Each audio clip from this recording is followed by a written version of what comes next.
MBBS in abroad. Apollo MedSkill 6 years of MBBS program will be completed in 35 lakhs only.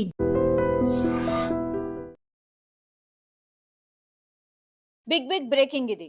Nalgonda జిల్లాలో భారీ అగ్ని ప్రమాదం జరిగింది. అది కూడా ఒకవైపేమో షాప్స్ ఉన్నాయి, ఇంకో వైపేమో హాస్పిటల్ ఉంది. ఆ మధ్యలో ఉన్నటువంటి ఈ మెడికల్ గోదామ్స్ ఏవైతే ఉంటాయో, మెడిసిన్ స్టోర్ చేసే గోదామ్స్ ఏవైతే ఉంటాయో అందులోనే ఒక్కసారిగా మంటలు చెలరేగాయి.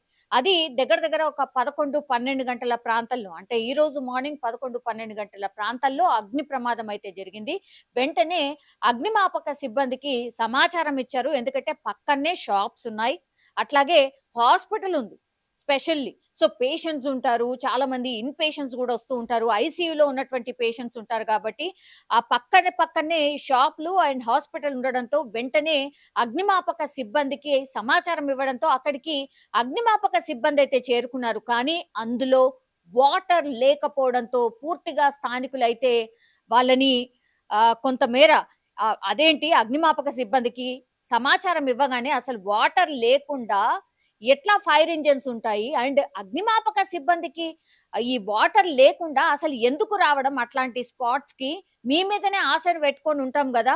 ఇప్పుడు మీ దగ్గర అసలు వాటరే లేనప్పుడు మీరు ఎందుకు వచ్చినట్టు అని స్థానికులు కొంత ఆగ్రహాన్ని వ్యక్తం చేస్తున్న సిచ్యువేషన్ అయితే కనిపిస్తోంది. దీంతో స్థానికులే అక్కడ దగ్గరలో ఉన్నటువంటి వాళ్ళ దగ్గర ఉన్నటువంటి వాటర్ తోనే కొంత ఆ అగ్నిని ఆర్పే ప్రయత్నం చేశారు.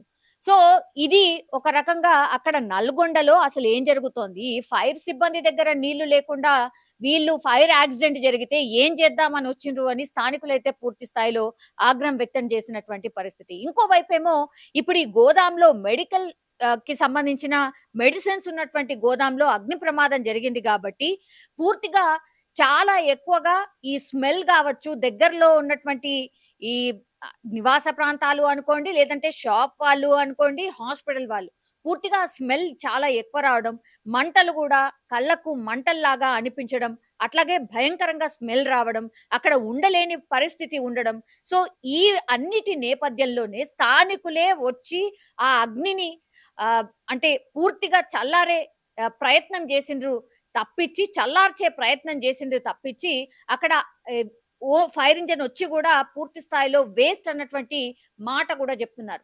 కానీ దేవుడి దయ వల్ల నిజం చెప్పాలంటే అక్కడ ఉన్నటువంటి పరిస్థితుల్లో ఒకవేళ ఇంకా పెద్ద ఎత్తున మంటలు చెలరేగుంటే మాత్రం ఆస్తి నష్టమే కాదు, ప్రాణ నష్టం కూడా చాలా పెద్ద ఎత్తున జరిగేది. ఎందుకంటే అక్కడ స్థానికులు వెంటనే రియాక్ట్ అయ్యి వాటి మీద వాటర్ చల్లారు కాబట్టి వెంటనే మంటలు కంట్రోల్లోకి వచ్చాయి. కానీ ఆ గోదాంలో ఉన్నటువంటి మెడిసిన్స్ అన్నిటికీ కూడా ఒకదానికొకటి పూర్తి స్థాయిలో అంటుకోవడం, అండ్ ఆ గోదాం పూర్తి స్థాయిలో కాలిపోవడం, కొన్ని లక్షల స్టాక్ అందులో నిల్వ ఉండడం, ఆ ఆస్తి నష్టం అయితే ఈ గోదాంకి సంబంధించిన వ్యక్తికైతే జరిగింది. ఆయన కన్నీరు మున్నీరుగా విలపిస్తున్నటువంటి పరిస్థితి అయితే ఉంది. కానీ నిజం చెప్పాలంటే కూడా ఆ పక్కన ఉన్నటువంటి సిచ్యువేషన్ లో హాస్పిటల్ గాని, స్థానిక షాప్స్ కి గాని ఇంకా మంటలు అంటుకొని ఉంటే అత్యంత ఘోరమైన పరిస్థితి ఉండేది అన్నటువంటి మాట స్థానికులైతే చెప్తున్నారు. సో స్థానికులు అత్యంత తొందరగా రియాక్ట్ కావడంతో ఇప్పుడు మంటలైతే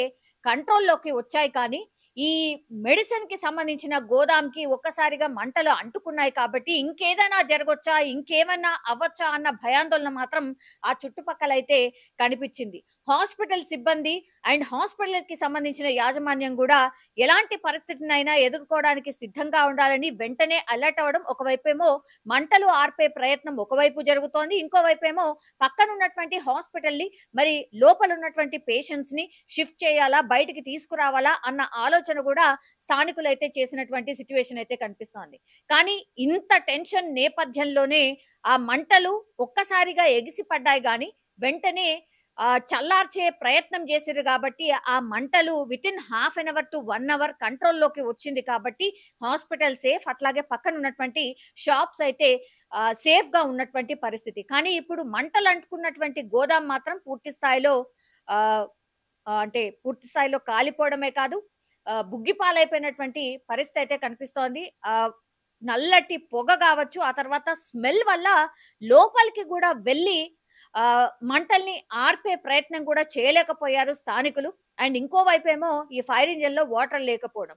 సో ఇవన్నిటిని కంట్రోల్ చేసుకుంటూ స్థానికులే పెద్ద ఎత్తున ఆ మంటల్ని కంట్రోల్ చేసుకున్నారు కాబట్టే ఆస్తి నష్టం ఒకటి జరిగింది కావచ్చు కానీ ప్రాణ నష్టం ఆర్ గాయాల పాలైనటువంటి పరిస్థితి అయితే లేదు. అండ్ ఇంకోటి పానిక్ సిచ్యువేషన్ అయితే క్రియేట్ కాలేదు. ఇది కొంతవరకు ఉపశమనం కలిగించేటటువంటి వార్త అనుకోవచ్చు. నిజంగా ప్రస్తుతం ఉన్నటువంటి సమాజం దేనికి ప్రయారిటీ ఇస్తుంది?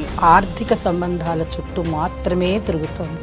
మళ్ళీ ఎన్నికలంగానే చాలా విరక్తి కలుగుతున్నాం. మంచి అనిపిస్తుంది కదా, లేడీస్ కూడా ఛాలెంజింగ్ జాబ్స్ చేసినప్పుడు చాలా బాగుంటది. ట్రాఫిక్ అసిస్టెంట్స్ గా నియమించిన ట్రాన్స్జెండర్స్ అందరితో సాల్యూట్ చేయించుకుంటున్నారు. ఫుడ్ డెలివరీ ఇవ్వటానికి వెళ్ళినటువంటి డెలివరీ బాయ్ అనిల్ పై కళ్ళ ముందు